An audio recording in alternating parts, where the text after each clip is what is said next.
জজ স্বামীর আপত্তিকর ভিডিও ভাইরাল হওয়ায় সে চলে যায় জেলে। এরপর নিজের পরিবারকে সামলাতে নয়নিকা দীর্ঘ 13 বছর পর আবারও তার প্রফেশন অর্থাৎ ওকালতিতে ফিরে আসে। আর সে তার স্বামীর অপরাধ জানার পরও তাকে সাপোর্ট করে। কিন্তু কেন? তার স্বামী কি আসলেই নিরপরাধ, নাকি নয়নিকা কিছু লুকানোর চেষ্টা করছে? তবে কেন করছে সে এসব? এর পেছনের আসল কারণ কি? আর এত কিছু করেও কি সে তার স্বামীকে শেষমেশ নির্দোষ প্রমাণ করতে পারবে? সেটাই দেখবো আজকের গল্পে, যার নাম দ্য ট্রায়াল।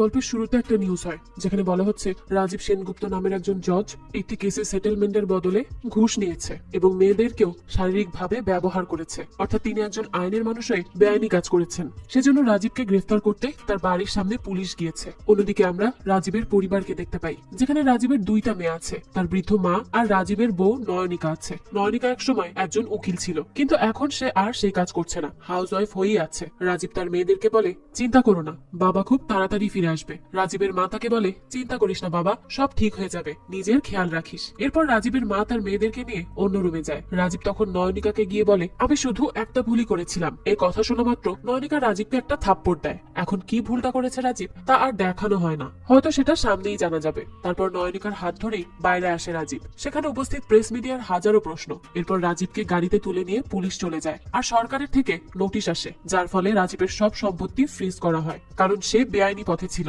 দৃশ্য পরিবর্তন হয় আর আমরা নয়নিকাকে দেখি সে তার কাপড় চোপড় রেডি করছে প্যাকিং এর জন্য। তখন তার মেয়ে এসে বলে, মা, স্কুল থেকে আবারও বেতনের কথা বলা হয়েছে। তারপর নয়নিকার আরেক মেয়ে আনায়রা বলে, মা, তুমি জব পেয়ে যাবে তো? হ্যাঁ অবশ্যই, মা আছে তো, আমি থাকতে তোমাদের কোনো সমস্যাতে পড়তে দিব না আমি, তোমরা গিয়ে গাড়িতে বসো, আমি আসছি। এরপর পরের দিন নয়নিকা অনেক জায়গায় যায়, কিন্তু কোথাও সে জব পাচ্ছিল না। সবাই বলছিল, তুমি এত বছর এই কাজের বাইরে, এখন হবে না। তো আবার কেউ বলছিল, তোমার হাজবেন্ডের এই কাজের পর তো তোমাকে কেউ বিশ্বাস করবে না। এইসব করতে করতে নয়নিকা অনেক জায়গা থেকে রিজেক্ট হয়ে তার গাড়িতে এসে বসে। গাড়িতে বসার পর তাকে বিশাল নামের একজন কল করে, যে নয়নিকার বন্ধু। নয়নিকা কল ধরে বলে, হ্যাঁ বিশাল, আমি একটু বিজি ছিলাম। তারপর নয়নিকা তার নতুন বাড়ি গোছানোর কাজ করতে শুরু করে। আর তখন সেখানে রাজীবের বন্ধু আসে, আর সে পলিটিক্স এর মধ্যে আছে। রাজীবের বন্ধু এসে বলে, চিন্তা করো না, রাজীব খুব তাড়াতাড়ি ফিরে আসবে। নয়নিকা বলে, আমি জানি তুমি রাজীবকে বের করার খুব চেষ্টা করবে তোমার পলিটিক্স এর শক্তি দিয়ে, কিন্তু আমি চাই না আমার বাচ্চারা মিথ্যা জানুক। আমি চাই তারা সত্যিটা জেনেই বড় হোক, যে তাদের বাবা কেমন।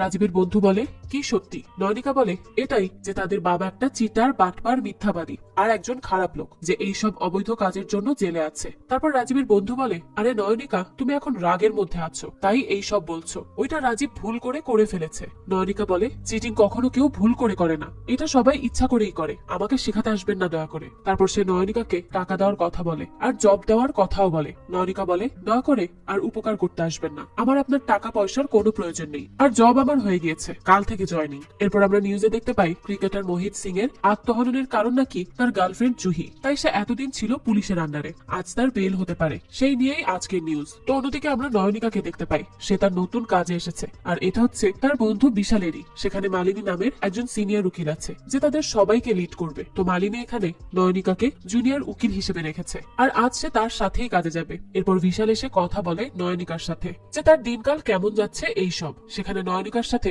আরেকজন জুনিয়র উকিলও কথা বলে, যার নাম ধীরাজ। তারপর মালিনী নয়নিকাকে তার সাথে কোর্টে যেতে বলে, কারণ আজ একটা কেস আছে। গাড়িতে যেতে যেতে মালিনী বলে, আমাকে বিশাল বলেছে তুমি নাকি টপার ছিলে, তাহলে কাজ কেন ছেড়ে দিলে? নয়নিকা বলে, এই তো বিয়ে, বাচ্চা, সংসার, এইসব কারণেই। মালিনী বলে, এইসবের পর শেষমেশ তুমি আবারও এখানেই এসেছো। আচ্ছা এসব বাদ দাও, তুমি মোহিত সিং এর নাম শুনেছ?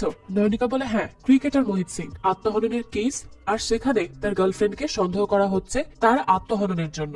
মালিনী বলে, হ্যাঁ, তুমি যাবে আজ কোর্টে, আর জজকে গিয়ে বলবে আজকের এই হিয়ারিংটা একটু পিছিয়ে রাখতে, কারণ আমার আজ হাইকোর্টে যেতে হবে, সেটা আর্জেন্ট। আর জজ আমার নাম শুনলেই তোমার কথা মেনে নিবে, আমার যতদূর মনে হয়। তখন নয়নিকাকে তার মেয়ে আনায়রা কল করে। আনায়রা কল করে বলে, মা, আমি স্কুলে থাকতে পারবো না। নয়নিকা বলে, কেন, কি হয়েছে মা? আনায়রা বলে, মা, এখানে সবাই বাবাকে নিয়ে আজে বাজে কথা বলছে, আমাকে টিজ করছে। নয়নিকা বলে, সরি মা, তবে তোমাকে এই সবকিছু ইগনোর করে যেতে হবে, আমি জানি তুমি পারবে, তুমি তো আমার ব্রেভ গার্ল, আমি 5 মিনিট পর কথা বলছি, এখন রাখি। তারপর তারা চলে আসে কোর্টে, আর জুহি বলে, মালিনী কোথায়? নয়নিকা বলে, উনি একটু আর্জেন্ট কাজে গেছেন, আবার চলে আসবেন। তো কোর্টে আসার পর জজ নয়নিকাকে দেখে বলে, নয়নিকা তুমি অনেকদিন পর, তবে তোমার হাজবেন্ড রাজীব যা করলো অনেক খারাপ করেছে, অনেক অসম্মানিত করলো তোমাকে। যাই হোক, শুরু করা হোক প্রসিডিউর। তারপর নয়নিকা তখন বলে, আমার সিনিয়র একটা অন্য কাজে হাইকোর্টে গিয়েছে, তাই কিছু সময়ের জন্য কি এটাকে পেছানো যায়? জজ বলে, এটা তো সম্ভব না। এমন হলে আমি বেল ক্যান্সেল করে দিব। আপনি আমাকে যুক্তি উপস্থাপন করে দেখান বেল দেওয়াটা কতটা উচিত, তাহলে আমি চিন্তা করে দেখব। তারপর হঠাৎ করে এরকম কথা শুনে নয়নিকা একটু থমকে যায়, কারণ সে তো প্রস্তুত ছিল না যে এখানে কোনো ধরনের উপস্থাপনা করতে হবে। তারপর নয়নিকা পেপারস পড়ে নেয় 1 মিনিটের মধ্যে, আর পরে জজকে বলে, আমার ক্লায়েন্টকে 5 সপ্তাহ ধরে এখানে রাখা হয়েছে, কিন্তু এখন পর্যন্ত কোনো প্রমাণ তারা দেখাতে পারেনি। তারা সময় নিয়েছিল, কিন্তু এতদিন হয়ে যাওয়ার পরও প্রমাণ আসেনি। তাই আমার মনে হয় কোনো রকমের কোনো প্রমাণ ছাড়া এতদিন আমার ক্লায়েন্টকে কাস্টাডিতে রাখার মানেই নেই। তারপর জজও নয়নিকার সাথে একমত হয় আর জুহিকে বেল দিয়ে দেয়। আর এটা মালিনীও জানতে পারে। সে তখন বিশালকে বলে, তাকে আমি বলেছিলাম সময়টা পেছানোর জন্য, কিন্তু সে বেলই দিয়ে দিয়েছে। বিশাল বলে, সমস্যা কি? তুমি তো বেলই চেয়েছিলে, তাই না? মালিনী বলে, সমস্যা হচ্ছে আমি জুহিকে বেল এনে দিতে চেয়েছি, এখন জুহি নয়নিকাকে চাইছে তার কেসে। মানুষ কি বলবে? আমাকে রিপ্লেস করে দিয়েছে নয়নিকা। বিশাল বলে, আরে এমন কিছুই হবে না, আমরা না হলে একটা মিডিয়া ডেকে বলে দিব মেইন লিড তুমি, কিন্তু কোর্টে তর্ক বিতর্ক করবে নয়নিকা, ঠিক আছে? মালিনী বলে,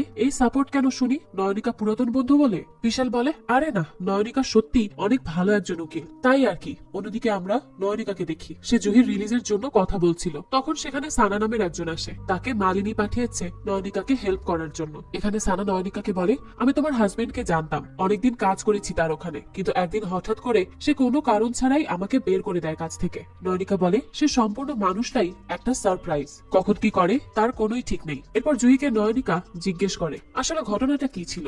জুহি বলে, সেদিন মোহিত ড্রিঙ্ক করে এসেছিল বাসায়, আর আমাদের মধ্যে খুব ঝগড়া হয়ে যায়। তারপর আমি রাগ করে আমার রুমে চলে যাই, আর এরকম ঝগড়া তো সব সময়ই হতো। তারপর সকালে আবার আমাদের মধ্যে সব ঠিকও হয়ে যেত, তবে এইবারের ঝগড়ার পর আর কিছুই ঠিক হয়নি, কারণ সকালই তো আর হলো না। আমাকে ওয়াচম্যান এসে জানায় মোহিত লাভ দিয়েছে। তারপর পুলিশকে কলোনির কেউই হয়তো খবর দিয়েছিল, আর এরপর একটা নিউজের মাধ্যমে বলা হয় আমি নাকি খুনি। নয়নিকা বলে, জুহি সবার আগে তোমাকে চেষ্টা করতে হবে একটা নর্মাল লাইফে ফেরার, পরিবারের সবার সাথে সময় কাটানোর চেষ্টা করো বেশি বেশি, তাহলে অনেকটা ভুলতে পারবে এসব, আর ভালো থাকতে পারবে। এরপর জুহি আজকের মতো চলে যায়। সানা এসে বলে, নয়নিকা এত ইমোশনাল হওয়ার দরকার নেই, সে তোমার একজন ক্লায়েন্ট মাত্র, তাই প্রফেশনাল হও। এদিকে টিভিতে সেই আবারও উল্টোপাল্টা নিউজ হয় যে একটা খুনি বাইরে চলে এসেছে, আর জুহিকে বেল পেতে সাহায্য করেছে নয়নিকা সেনগুপ্ত, যে খুব ভালো মানের একজন বউ। অর্থাৎ এখানে তাকে খোঁচা দিয়ে কথা বলা হলো রাজীবের কাজের কারণে। বাড়ি ফেরার পর নয়নিকাকে তার শাশুড়ি বলে, রাজীবের সাথে কবে দেখা করবে? নয়নিকা বলে, অনেক কাজ আছে আমার, তার সাথে দেখা করার সময় নেই। তার শাশুড়ি বলে,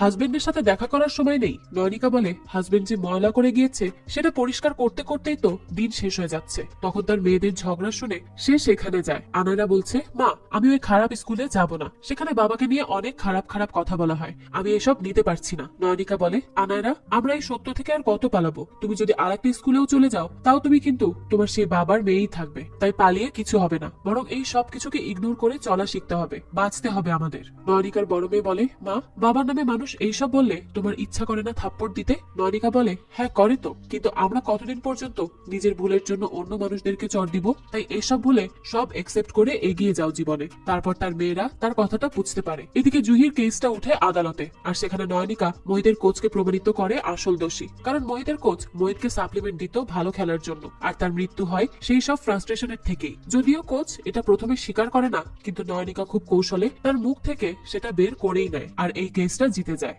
এরপর নয়নিকা আসে রাজীবের সাথে দেখা করতে।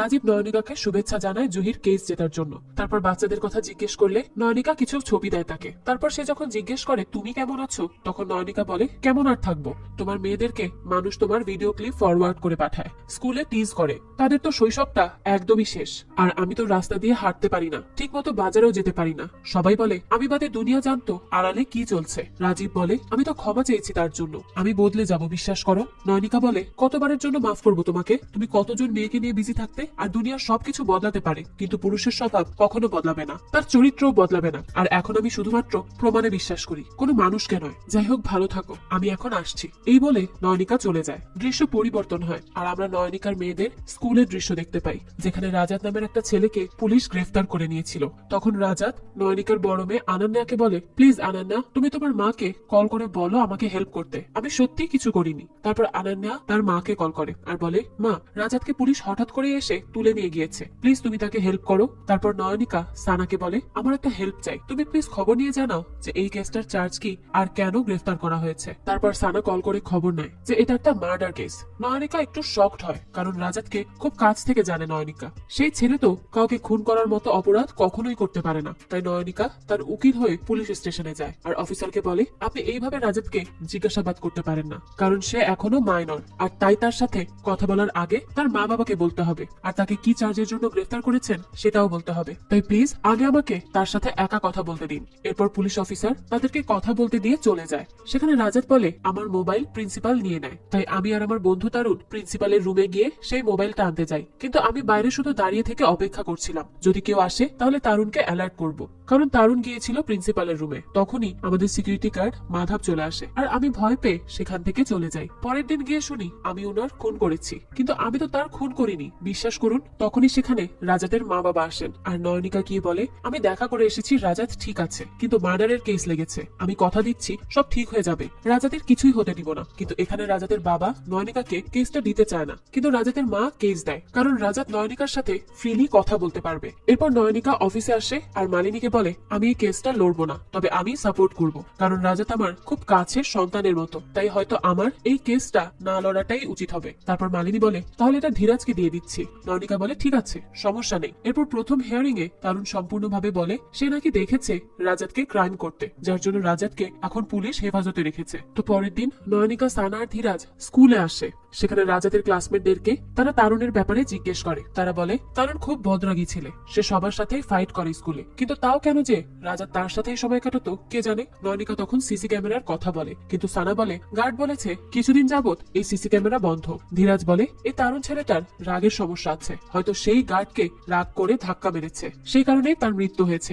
সানা বলে, আরে না, শুধু রাগের সমস্যা না, এই ছেলেটা হচ্ছে কমিশনার সারাদ যাদবের ভাতিজা। তারপর আর একটা কোর্ট হিয়ারিং এর মধ্যে তারুণ তার বয়ান দেয়। সে বলে, রাজাত তার মোবাইলটা যে কোনো ভাবেই চাইছিল, সে আমাকে বলেছিল কিছুই হবে না, এমনকি আমাকে সে এটাও বলেনি যে দরজার লক ভাঙতে হবে। তারপর যখন সে দরজার লক ভাঙার কথা বলে, আমি ভয়ে নিচে চলে যাই। তখন আমি সিকিউরিটি গার্ড মাধবকে দেখতে পাই, তিনি প্রিন্সিপালের রুমের দিকেই যাচ্ছিলেন। তারপর তাদের মধ্যে ফাইট হয়, আর হতে পারে রাজাতি তখন মাধব আঙ্কেলকে ধাক্কা মারে আর তিনি নিচে পড়ে যান। তারপর রাজাত সেখান থেকে ভয়ে পালিয়ে যায়। এরপর ধীরাজকে কোর্ট আদেশ করে পরবর্তী হিয়ারিং এর মধ্যে নিজের প্রশ্নগুলোকে লিখে আনতে। অন্যদিকে আমরা দেখি রাতে নয়নিকা আর সানা আসে স্কুলে। সানা বলে, আমার মনে হলো একদম সময় মতো যদি আসি যখন ক্রাইমটা হয়, তাহলে হয়তো আমরা যা দিনের আলোতে দেখতে পাইনি তা রাতের অন্ধকারে পেয়ে যাব। নয়নিকা বলে, হতে পারে, চলো দেখা যাক। তারপর নয়নিকা উপরে ওঠে আর নিচে সানা মাঠে দাঁড়িয়ে বলে, তারুণ বলেছিল সে নাকি এখানে ছিল। তখনই সেখানে সানার বডিতে পানি পড়ে যায় আর সে সম্পূর্ণ ভিজে যায়। ওই সময় নয়নিকার মাথায় আর একটা প্রমাণ চলে আসে রাজাতকে বাঁচানোর। তাই পরের দিন সেই মতো তৈরি হয়ে সে কোর্টে আসে। তবে ওখানে সারা দেশে নয়নিকাকে হুমকি দেয় যে সে যদি এই কেস থেকে সরে না যায় তাহলে তার হাজবেন্ডের আরো যে ভিডিও আছে সেগুলোও সে ভাইরাল করে দিবে। কিন্তু নয়নিকা বলে, এভাবে একজন নিরপরাধ মানুষকে শাস্তি আমি কখনোই পেতে দিব না। তারপর কোর্টে এসে সেখানে নয়নিকা বলে, তারুণের কথা মতো সে 15 মিনিটের মতো ওখানে দাঁড়িয়েছিল। যদি সে ওখানে সত্যি এতক্ষণ দাঁড়িয়ে থাকে তাহলে তার বডি সম্পূর্ণ ভিজে যাওয়ার কথা, কারণ ওখানে একটা নলের মাধ্যমে পানি আসে আর 15 মিনিট পর্যন্ত থাকে। আর তারুণ যে সময়ের কথা বলেছে এটা ঠিক সেই সময়ই হয়, তাহলে তারুণের সেই মতে ভিজে থাকার কথা, কিন্তু পুলিশ রেকর্ড অনুযায়ী সে ভেজা ছিল না। তারপর জজ তারুণকে এই ব্যাপারে প্রশ্ন করলে সে চুপ করে থাকে। নয়নিকা বলে, কি বলবে আর সে তো নিচে ছিলই না, সে ছিল উপরে মাধবকে ধাক্কা দেওয়ার কাজে। তারপর জজ বলে, আমার কাছে এই কেস আগেই অনেক দুর্বল মনে হয়েছে, কারণ এখানে কোনো শক্ত প্রমাণ নেই যে কাউকে সরাসরি দোষী বলা যায়। তাই আমি চাই পুলিশ আরো গভীরে গিয়ে এই কেসটা তল্লাশি করুক। আর রাজাতকে মুক্তি দেওয়া হলো। তারপর রাজাতের মা অনেক খুশি হয়ে যায় আর নয়নিকাকে ধন্যবাদ জানায়। এদিকে বাড়ি ফেরার পর আনায়রা আর আনান্যা দেখে কেউ একজন একটা পেন ড্রাইভের মধ্যে সেই রাজীবের খারাপ ছবি রেখে গিয়েছে। তাদের মেয়ে এটা দেখে একদমই সহ্য করতে পারে না, কিন্তু আনান্যা বলে, এসব আমাদের মাকে দেখতে দিতে পারি না আমরা, কারণ এটা কেউ ইচ্ছা করেই রেখে গিয়েছে মাকে হার্ট করার জন্য, তাই আমরা এটা লুকিয়েই রেখে দিব। সেই মতো তারা সেটা লুকিয়ে ফেলে। এদিকে জুহিকে নিয়ে আবারও সেই নিউজ হয় যার মধ্যে তাকে খুনি বলা হয় বারবার। এতে জুহির মানসিক অবস্থা দিন দিন খারাপ হতে থাকে। তাই সে নয়নিকাকে কল করে এই সব কিছু বলে। আর নয়নিকা এবার সিদ্ধান্ত নেয় তাদের উপর কেস করবে যারা জুহিকে নিয়ে এইসব বলে বেড়াচ্ছে। এদিকে সেই নিউজ প্রেজেন্টারের কাছে তার অ্যাসিস্ট্যান্ট গিয়ে বলে, স্যার আমাদের বিরুদ্ধে মামলা করে ফেলেছে জুহি। তারপর সে বলে, উকিলকে? অ্যাসিস্ট্যান্ট বলে, নয়নিকা সেনগুপ্ত। অন্যদিকে আমরা রাতে বিশাল আর নয়নিকাকে অফিসে কথা বলতে দেখি। সেখানে বিশালের কথাবার্তাতে বোঝা যায় নয়নিকাকে একসময় বিশাল ভালোবাসতো। তো নয়নিকা এরপর তাকে বলে তার মেয়েরা অপেক্ষা করছে তার জন্য, তাকে এখন যেতে হবে। এইভাবে সে তাকে একটু ইগনোর করে। এদিকে ইলিয়াস কল করে নয়নিকাকে আর বলে, রাজীবের বেল খুব কাছাকাছি, আমাদের এখন তোমার থেকে একটা হেল্প চাই। নয়নিকা বলে, কি হেল্প? ইলিয়াস বলে, 13 মে 2018-তে রাজীব তোমার সাথে ছিল, এটা আমাদেরকে কোর্টে প্রমাণ করতে হবে, তাহলে রাজীবকে ছাড়ানো যাবে। নয়নিকা বলে, আচ্ছা আমি দেখছি। তারপর নয়নিকা একটা ভিডিও পায় যেটা করা ছিল মাদার্স ডেতে, আর ওই দিন রাজীব তার সাথেই ছিল। সে তাকে একটা নেকলেসও গিফট দিয়েছিল। ইলিয়াস বলে, আচ্ছা এই নেকলেসের রিসিপ্টটা পাওয়া যাবে? নয়নিকা বলে, এটা তো আমার গিফট ছিল, তাহলে রিসিপ্ট আমি কোথা থেকে পাবো? ইলিয়াস বলে, তাও একটু খুঁজে দেখো পাও কিনা। অন্যদিকে আমরা রাজীবের মাকে দেখতে পাই, সে আনায়রা আর আনানিয়াকে নিয়ে পুলিশ স্টেশনে এসেছিল, কারণ আজ রাজীবের জন্মদিন। রাজীব তার মেয়েদেরকে দেখে খুব খুশি হয় আর বলে, এইটা আমার জীবনের সবচেয়ে বেস্ট জন্মদিনের গিফট, মায়ের খেয়াল রাখছো তো তোমরা? তখন রাজীবের মা বলে, সে আজকাল থাকে কোথায়, সকাল সকাল চলে যায়, অনেক রাত পর্যন্ত আসে না, সারাদিন থাকে তার বস বিশালের সাথে। রাজীব বলে, মা ও তোমাদের জন্যই তো এত কষ্ট করছে, কিন্তু চিন্তা করো না, আমি খুব তাড়াতাড়ি চলে আসবো আর সব ঠিক করে দিব। অন্যদিকে কোর্টে একটা কেস চলছে যেটা নয়নিকাই হ্যান্ডেল করছে, যেখানে একজন নার্স দাবি করছে সে যা টেক কেয়ার করতো ওই লোক তার নামে সম্পত্তি লিখে দিয়েছেন। এই নিয়ে কোর্টে চলছে তর্ক বিতর্ক। অন্যদিকে রাতে আনানিয়াকে নয়নিকা বলে, আমাকে বিশ্বাস করো তো, আমি সব ঠিক করে দিব। আনানিয়া বলে, তুমিও এই কথা বলো, বাবাও সেদিন বলেছে সবকিছু ঠিক করে দিবে। নয়নিকা বলে, 1 মিনিট, তুমি বাবার সাথে দেখা করেছো? আনানিয়া বলে, হ্যাঁ। তারপর নয়নিকা কল করে রাজীবের মাকে আর বলে, মা আমি আপনাকে বলেছিলাম না আপনি আমার পারমিশন ছাড়া রাজীবের সাথে এদের দেখা করাবেন না, তাহলে আপনি কেন করালেন? রাজীবের মা বলে, আজ তার জন্মদিন ছিল আর আমি তাদের বাবার কাছে নিয়ে গিয়েছি তাদের বাবার পারমিশনেই। নয়নিকা বলে, কিন্তু এখন তো আমি সব করছি, তাই আমার পারমিশন ছাড়া মা আপনি আর কিছুই করবেন না কখনো। এদিকে ওই নিউজ প্রেজেন্টারের কেসটা কোর্টে ওঠে। সেখানে নয়নিকা বলে, মাই লেডি, এখানে উনি আমার ক্লায়েন্ট জুহিকে নিয়ে বারবার ফেক নিউজ করে যাচ্ছেন আর সেখানে তাকে খুনি বলছেন, যেখানে এর কোনো প্রমাণই নেই। আর এই সব কারণে আমার ক্লায়েন্ট দিন দিন মানসিক ভাবে ভেঙে পড়ছেন, তাই আমি চাই এর এগেইনস্টে একটা অ্যাকশন নেওয়া উচিত। তবে কোর্টে তাদেরকে কিছুদিনের সময় দেওয়া হয় যেন তারা তাদের রিপ্লাইটা দিতে পারে। অন্যদিকে আমরা আনানিয়া আর আনায়রাকে দেখি, তারা তাদের বাবার ছবিগুলোই দেখছিল আর আনায়রা বলছিল বাবার সাথে দেখা করার পর মনে হচ্ছে এটা আমাদের বাবা না। এখন আনানিয়া লক্ষ্য করে একটা এআই টুলস এর মধ্যে সেম বেড, যেই বেডটা ছবিতে আছে। আনানিয়া বলে, এই দেখ এখানে সেম বেড, তার মানে এগুলো রিয়েল পিকচার নয়, সব ফেক, সব এডিটেড। অন্যদিকে অনুজা কোম্পানির আরেকজন পার্টনার বিশালের সাথে ঝগড়া করে আর এরপর তার সাথে সেখান থেকে কয়েকজনকে নিয়ে যায় আর বলে সে ফিরবে আর বিশালের কোম্পানিকে ধ্বংস করে দিবে। দৃশ্য পরিবর্তন হয় আর আমরা নয়নিকাকে তার ফ্যামিলির সাথে দেখি, তারা সবাই মিলে খাবার টেবিলে খাবার খাচ্ছিল। আনায়রা বলে, সত্যি বাবা বাসায় ফিরে আসছে? তার দাদি বলে, হ্যাঁ, তোকে তো প্রমিস করেছে, তাই নিশ্চয়ই আসবে। আনানিয়া বলে, সত্যি মা? নয়নিকা বলে, এমনিতে তো কোর্টের কাছে কোনো রিজন নেই বেল ডিনাই করার, কিন্তু তাও আগের বার করেছে, এখন দেখা যাক কি হয়। রাজীবের মা বলে, এতটাও নেগেটিভ হওয়ার দরকার নেই নয়নিকা। নয়নিকা বলে, মা আমি নেগেটিভ হচ্ছি না, আমি আমার মেয়েদেরকে বাস্তবতা বলছি, তাদের আমি কোনো মিথ্যা আশায় রাখতে চাই না। এরপর নয়নিকা মনে মনে বলে, আমি আমার দোয়াতে সবসময় একজন ভালো বাবা চেয়েছি, কিন্তু আমি আমার জন্য একজন ভালো হাজবেন্ড চাইতেই ভুলে গিয়েছি, এই জন্যই হয়তো আমার এখন এভাবে ভুগতে হচ্ছে। অন্যদিকে একটা নতুন কেস আসে যেখানে একটা কোম্পানিতে ওভারটাইম কাজ করানো হয় জোর করে, যার ফলে তাদের ঘুমেরও ঘাটতি হয় আর এই জন্যই দেখা যায় কাজ করতে গিয়ে ইমব্যালেন্স হয়ে সেখানকার একজন শ্রমিক মারা যায়। নয়নিকা সেই মৃত ব্যক্তির সুবিচারের জন্যই কেসটা হাতে নেয়। এখানে কোম্পানির মানুষ খুব চালাকির সাথে প্রথম হিয়ারিং এ নিজেদেরকে ভালো প্রমাণ করার চেষ্টা করে, তবে রাতে এসে তাদেরই কোম্পানির একটা মেয়ে যার নাম রুচি, সে লুকিয়ে লুকিয়ে বলে আমাদের কোম্পানিতে খুব খারাপ কিছু হচ্ছে, দরকার হলে রোহিণী টাওয়ার দিয়ে সার্চ করো, আর আমি যে এখানে এসেছি এটা যেন কেউ না জানতে পারে। ধীরাজ আর নয়নিকা বলে, তুমি নিশ্চিত থাকো, এই কথা আমাদের মধ্যেই থাকবে, আর কেউ জানতে পারবে না। এদিকে রাতে খাবার টেবিলে নয়নিকা তার মেয়েদেরকে বলে, আমি তোমাদের উপর খুব আপসেট, তোমরা কি করে এইসব টিভিতে দেখতে পারলে? আসলে এরা দুইজন টিভিতে ওই মেয়ের শো দেখছিল যাকে তাদের বাবার সাথে ভিডিওতে পাওয়া যায়, আর সেই মেয়েটি ওখানে রাজীবের নামে অনেক উল্টোপাল্টা কথা বলছিল। তো আনান্যা বলে, সোশ্যাল মিডিয়া, ইন্টারনেট সব জায়গায় বাবাকে নিয়ে মিমস হয়, সব জায়গায় ভিডিও হয়, সবাই তাকে নিয়ে খারাপ খারাপ কথাবার্তা বলে, তো এখন কি সেই সবকিছু ছেড়ে দিব? বাবার নামে যখনই কোনো নিউজ হয় আমরা এমন ভাব করি যেন আমরা বাবাকে চিনিই না। নয়নিকা বলে, সোশ্যাল মিডিয়াতে যাকে দেখো সে তোমাদের বাবা নয়, ওটা একটা চরিত্র যা তাদের তৈরি করা। আনায়রা বলে, তো যে টিনা বলল বাবাকে নিয়ে, সেগুলো কি মিথ্যা? নয়নিকা বলে, সে কি বললো তাতে আমাদের কিছুই যায় আসে না। আনান্যা বলে, আচ্ছা মা, টিনার সাথে কি বাবার রিলেশনশিপ ছিল? নয়নিকা বলে, আনান্যা চুপ করো। আনান্যা বলে, আনায়রা, এভাবে নিজের মতোই কিছু ভেবে নিও না, আমাদের বরং সত্যটা জানা প্রয়োজন। আনায়রা বলে, তাহলে বাবাকে জিজ্ঞেস করে নেই কে সত্যি বলছে আর কে মিথ্যা। নয়নিকা বলে, আচ্ছা শোনো, ওই মহিলা টাকা আর ফেমের জন্য যা খুশি তাই করতে পারে, আর সেজন্যই সে এইসব করছে। আর যখন বাইরের কেউ একটা পরিবারকে ভাঙতে চায়, তখন আমাদের উচিত এক হয়ে নিজেদেরকে রক্ষা করা, আর আমরা নিজেদের মধ্যে ফাইট করে তাদের কাজকে সহজ করে দিই। এটা কি আমাদের উচিত?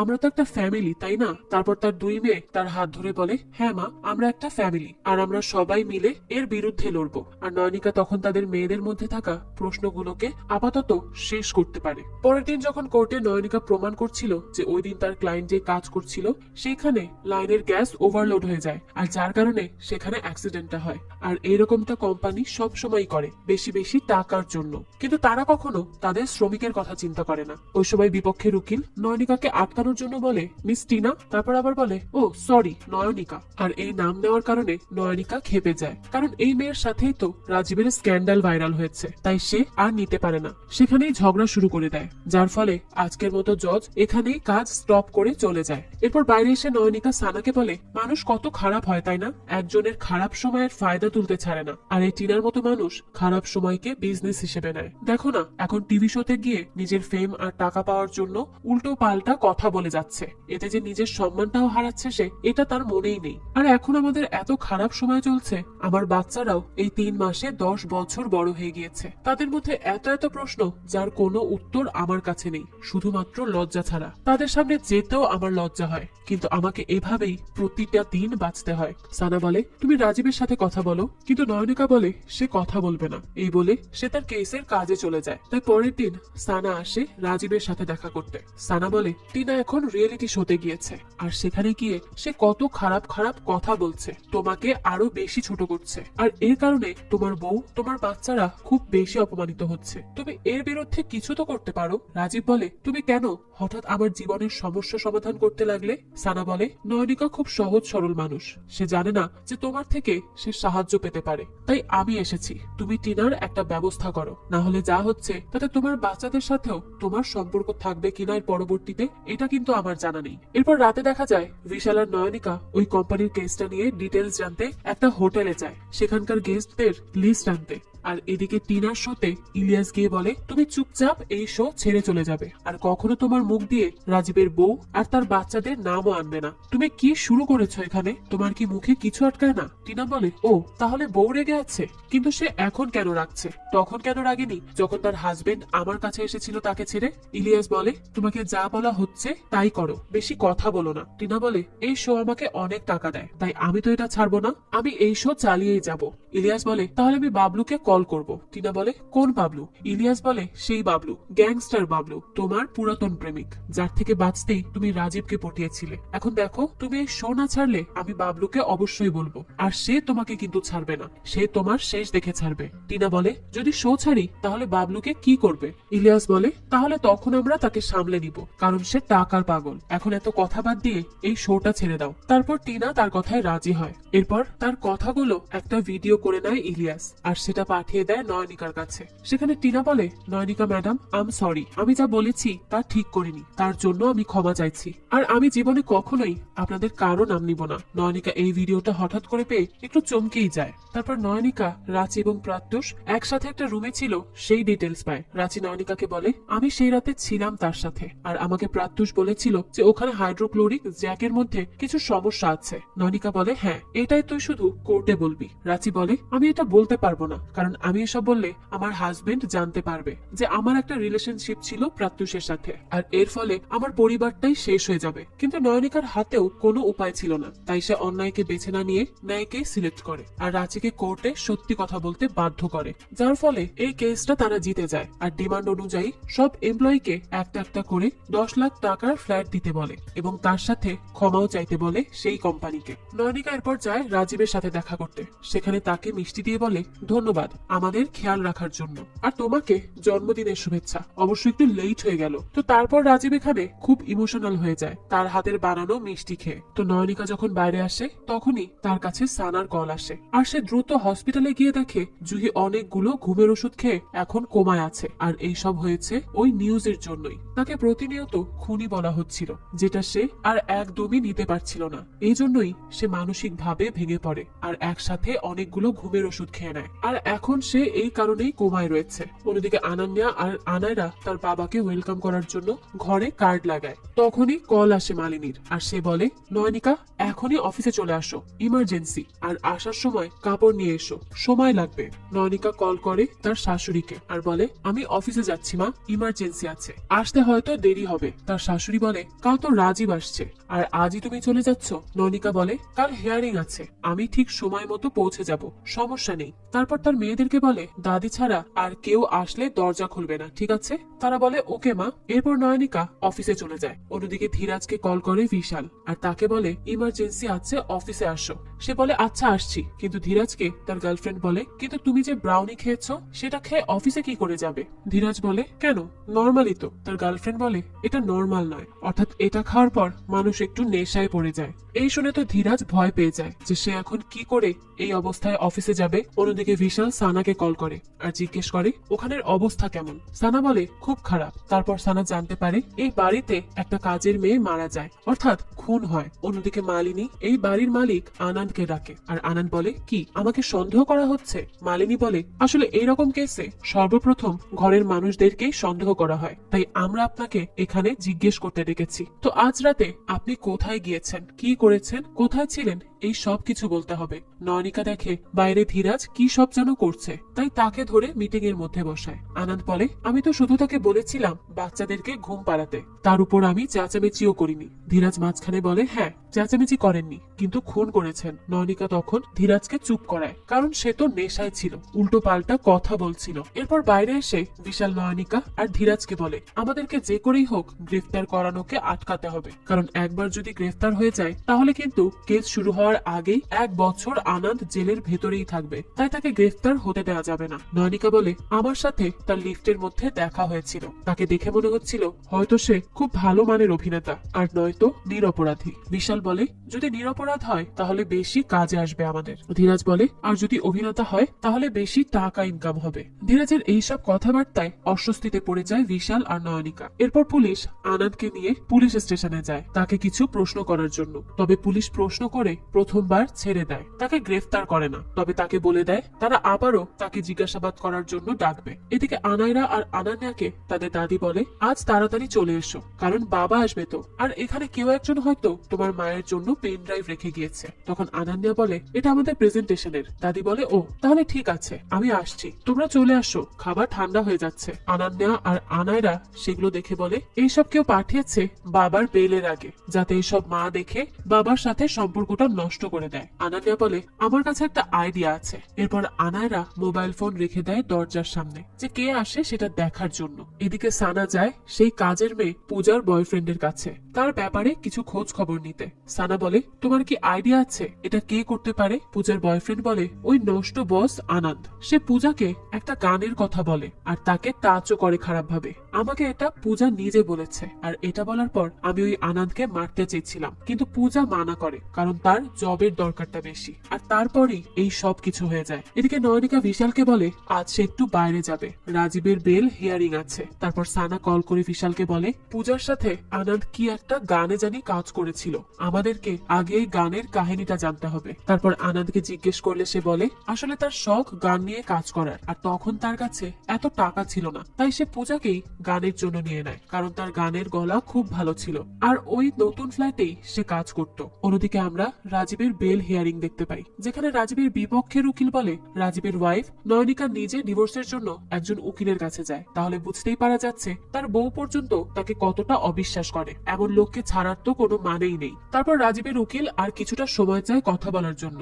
রাজীব যাওয়ার সময় বলে, তুমি ডিভোর্স চাও? নয়নিকা বলে, তখন আমি খুব রেগেছিলাম, তাই শুধুমাত্র সেখানে গিয়েছিলাম, আমি তার বেশি কিছুই আমি করিনি। এদিকে বিশাল কল করে নয়নিকাকে আর বলে আনন্দের ফ্ল্যাটে গিয়ে এমন কিছু খুঁজতে যা পূজাকে কানেক্ট করে। পুলিশ সেখানে যাওয়ার আগে নয়নিকাকে যেতে বলে সে। তারপর নয়নিকা সেখানে গিয়ে একটা কার্ড পায় আর আরো একটা জিনিস পায় যেগুলোর মাধ্যমে বোঝা যায় পূজা এখানে থাকতো। এরপর এইসব সে নিয়ে আসে বিশালের কাছে। বিশাল বলে, আমরা এখনো জানি না যে আনন্দ দোষী কিনা, তাই আমাদের উচিত শুধুমাত্র আমাদের ক্লায়েন্টকে ডিফেন্ড করা। অন্যদিকে নয়নিকা সেই কার্ডটা দেখিয়ে সানাকে বলে, আমি একটা কার্ড পাই যা দিয়ে কম বয়সী মেয়েরা অ্যাবর্শন করাতে যায় ডাক্তারের কাছে। সানা বলে, তো সে প্রেগনেন্ট ছিল? নয়নিকা বলে, হ্যাঁ। এরপর এই কথাটা আনন্দের বউকে বললে সে বলে এটা সম্ভব না, কারণ আনন্দ আর কখনোই বাবা হতে পারবে না। সে সব সিস্টেম অপারেশনের মাধ্যমে অফ করেছে, তাই এটা মিথ্যা। সানা তাই যায় পূজার বয়ফ্রেন্ডের কাছে আর তাকে গিয়ে বলে, পূজা প্রেগনেন্ট ছিল, সেটা কি তুমি জানতে? সে বলে হ্যাঁ, তাকে ওই আনন্দ শারীরিক ভাবে হেনস্থা করেছিল, আর পরে যখন শুনেছে সে প্রেগনেন্ট তখন সে রেগে গিয়ে তাকে খুন করে ফেলেছে। আমি এই সব গিয়ে পুলিশকে বলবো, আমি এখনই যাচ্ছি। তো পূজার বয়ফ্রেন্ডের এইভাবে কথা বলা দেখে সানা ভালোভাবেই বুঝতে পারে আসল অপরাধী পূজার বয়ফ্রেন্ড, আর সেই এই সব কিছু করেছে। এদিকে অফিসার প্রদীপ যায় আনন্দকে গ্রেফতার করতে। সানা তাকে আটকে বলে, তুমি ভুল মানুষকে গ্রেফতার করছো, আসল অপরাধী তো পূজার বয়ফ্রেন্ড। আর আনন্দের ফ্ল্যাটের চাবি ছিল পূজার কাছে, তারা আনন্দের অনুমতি ছাড়া তার ফ্ল্যাটে আসা যাওয়া করত। সেদিন যখন পূজার বয়ফ্রেন্ড তার প্রেগনেন্সির ব্যাপারে জানতে পারে আর তার বয়ফ্রেন্ড যখন অ্যাবর্শনের কথা বলে, তখন পূজার সাথে তার রাগারাগি হয়, আর রাগারাগির এক পর্যায়ে সে পূজাকে ধাক্কা দিয়ে মেরে ফেলে। আর এরপর সে সম্পূর্ণ ব্যাপারটা এমন ভাবে সাজায় যেন মনে হয় আনন্দই এই সবকিছু করেছে। আর এখন সে যাচ্ছে পুলিশ স্টেশনে আনন্দকে ফাঁসাতে। তারপর এই সবকিছু শুনে প্রদীপ আনন্দকে ছেড়ে দেয়। অন্যদিকে কোর্ট বেল দিয়ে দেয় রাজীবকে। রাজীব বাড়ি ফিরে তার বাচ্চাদেরকে জড়িয়ে ধরে আর একসাথে খাবার খায়, অনেক কথা বলে। রাতে রাজীব তার মেয়েদের সাথে কথা বলার পর আনান্যা দেখে রাজীব বাইরে ঘুমিয়ে আছে, তাই সে নয়নিকাকে বলে, মা, বাবাকে তুমি এইভাবে শাস্তি কেন দিচ্ছ?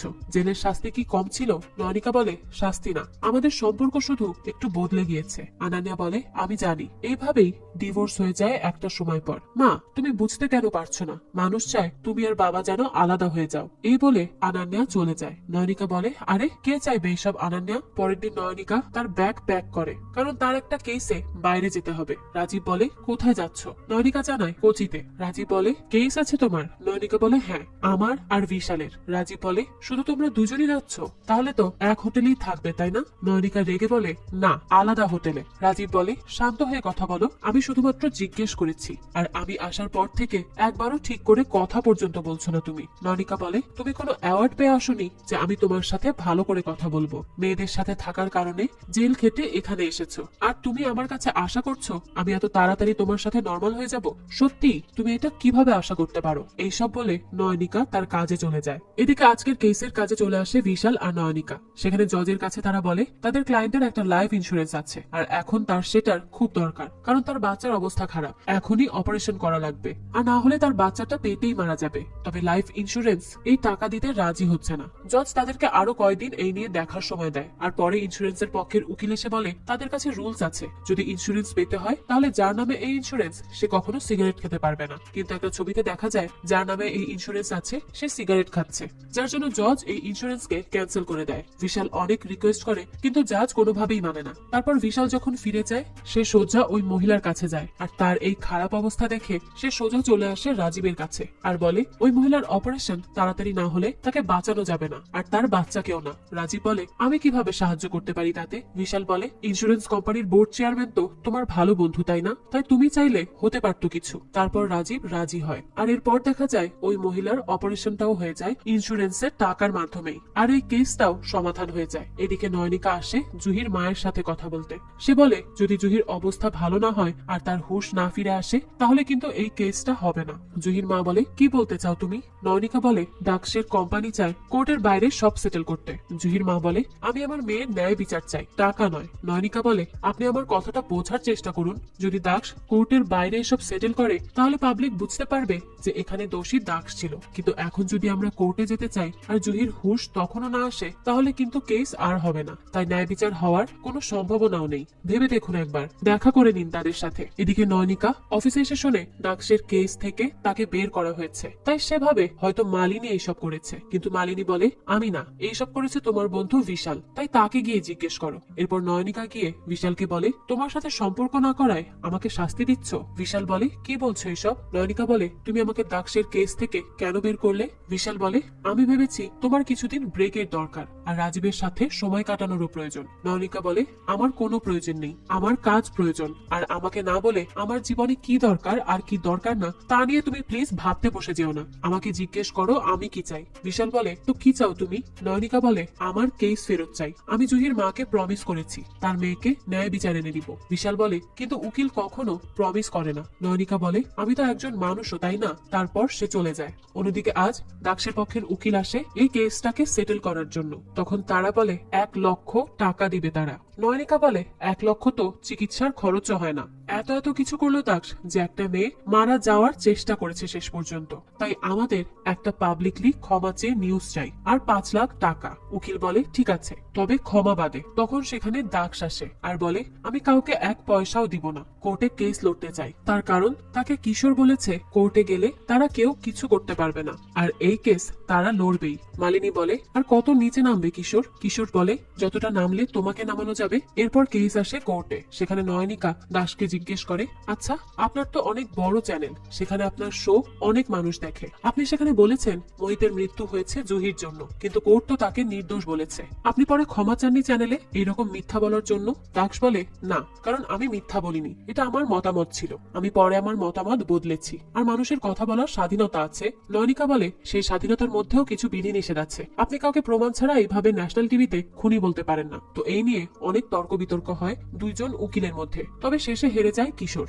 আর জজ রায় দেয় 2 কোটি টাকা দিতে হবে আর ন্যাশনাল টিভিতে ক্ষমা চাইতে হবে। তো এখন এই ন্যায় বিচার পেয়েও বাকি জুহি তো আর এই পৃথিবীতেই নেই। সে তার ন্যায় বিচার দেখে যেতে পারেনি। জুহি মারা যায়। সানা বলে, তুমি অনেক চেষ্টা করেছো নয়নিকা তাকে ন্যায় বিচার দিতে। নয়নিকা বলে, আর সেই বিচার জুহি দেখেই যেতে পারলো না। সানা বলে, আমার তোমাকে কিছু বলার আছে। রাজীবের কেসে আমাকে নেওয়া হবে তার প্রমাণ হিসেবে কথা বলতে। আমার হাতে কোনো অপশন নেই। I am sorry. নয়নিকা জিজ্ঞেস করে যে তুমি কোর্টে কি বলবে। সানা তখন কিছু না বলেই সেখান থেকে চলে যায়। এদিকে রাজীবকে কল করে তার উকিল বলে তার হয়ে সে কোর্টে লড়তে পারবে না। রাজীব নয়নিকাকে বলে, আমার এখন আর কোনোই উকিল নেই আমার হয়ে লড়ার মতো। নয়নিকাকে তার মেয়ে বলে, তাহলে বাবা কি আবারও জেলে চলে যাবে? নয়নিকা তখন মনে মনে বলে, আমরা অনেক সময় ভালোবাসতে ছাড়তে পারি কিন্তু কখনো তাকে রক্ষা করা ছাড়তে পারি না। দৃশ্য পরিবর্তন হয় আর নয়নিকা আসে তার অফিসে আর মালিনীকে বলে রাজীবের জন্য একজন উকিল দরকার। তারপর সেখানে রাজীবের কেস নেয় বিশাল। বিশাল সেখানে সব রকমের প্রশ্ন করে রাজীবকে, যেখানে যেখানে তাকে ধরা যেতে পারে কোর্টে নির্দোষ হিসেবে। তারপর রাজীবের কেস ওঠে কোর্টে। সেখানে যাদব অনেক চেষ্টা করে তাকে দোষী প্রমাণিত করার, কিন্তু রাতে নয়নিকা আর ইলিয়াস গিয়ে তার বিরুদ্ধে আসল প্রমাণকে সরিয়ে দেয়, যার ফলে সানাও তার বয়ান বদলে ফেলে আর রাজীব নির্দোষ প্রমাণিত হয়ে যায়। রাজীব নয়নিকা আর বিশালকে ধন্যবাদ বলে তাকে বাঁচানোর জন্য। এরপর নয়নিকা ট্রায়াল শেষ হয়ে গেলে তাকে কোম্পানি থেকে যেতে বলা হয় আর ধীরাজকে তার বদলে রাখতে সিদ্ধান্ত নেয় মালিনী। তবে সেখানে ইলিয়াস এসে মালিনীকে বলে তার সব পলিটিক্স এর বন্ধুরা তাদের কোম্পানিতে ইন্টারেস্টেড, কারণ রাজীবের কেস তারা লড়েছে আর রাজীবের কেস নিয়ে এসেছিল নয়নিকা। তাই তারা ধীরাজকে বাদ দিয়ে নয়নিকাকে রেখে দেয় আর ধীরাজ নয়নিকাকে উল্টো পাল্টা কথা শোনায় যে সে তার পলিটিক্স এর পাওয়ার ইউজ করে জব চুরি করে নিল। নয়নিকা বলে, এটা আমার পরিশ্রম, আমি কারো থেকে কোনো কিছুই চুরি করিনি। আর সমস্যা সবার থাকে, কেউ কেউ সমস্যাকে শক্তি বানায় আর কেউ বাহানা। বাড়ি ফিরে নয়নিকা ইলিয়াসকে ধন্যবাদ জানায় তার জবটাকে বাঁচানোর জন্য আর রাজীবের জন্য এত কিছু করেছে সে সেই জন্য। তারপর রাজীব এসে নয়নিকাকে ধন্যবাদ জানায় তার পাশে থাকার জন্য আর সে যখন জেলে ছিল তখন একা হাতে এত কিছু সামলে নেওয়ার জন্য। রাজীব বলে, আমি একটা প্রেস কনফারেন্স করে সবার সামনে আমি আমার পরিবারের কাছে ক্ষমা চাইতে চাই আর সেখানে তুমি আমার পাশে থাকবে। নয়নিকা তখন মানা করে চলে যায়। সে বলে, আমি তোমার সাথে কখনো যাব না, তবে তুমি চাইলে এসব করতেই পারো। এইদিকে বারে বসে ড্রিঙ্ক করতে থাকে ধীরাজ। তখন সেখানে আসে যাদব। যাদব বলে, এসব মানুষ গরিবকে গরিবই রাখে। ধীরাজ বলে, কি চান আপনি স্যার? যাদব বলে, আমিও এই কোম্পানিকে আর এই ফ্যামিলিকে শেষ করতে চাই। অন্যদিকে নয়নিকা এসে বিশালকে বলে, আমি আজ তাড়াতাড়ি যাব, কারণ রাজীবের প্রেস কনফারেন্স আছে আর আমাকে সেখানে থাকতে হবে, সেখানে আমার প্রয়োজন বেশি। বিশাল বলে, সে তোমাকে ধন্যবাদ বলার জন্য প্রেস ডাকছে? নয়নিকা বলে, হ্যাঁ, তাও দুনিয়ার সামনে। বিশাল বলে, তুমি তার সাথে খুশি থাকতে পারবে? নয়নিকা বলে, বিয়ে তো শুধুমাত্র দায়িত্ব পালনের জন্য হয়, ভালো আছি কিনা, খুশি আছি কিনা এইসব বন্ধু জিজ্ঞেস করে। তারপর নয়নিকা চলে আসে প্রেস কনফারেন্সে, আর সেখানে রাজীব খুব ভালো ভালো কথা বলে। আর ওইদিকে বিশাল নয়নিকাকে কল করে বলে সে তাকে খুব পছন্দ করে আর আজও তাকে ভালোবাসে। নয়নিকা বলে, তুমি যে আমাকে এগুলো বলছো, এর ভবিষ্যৎ কি? নয়নিকা বলে, দেখো, আমি বিবাহিত, আমার বাচ্চা আছে।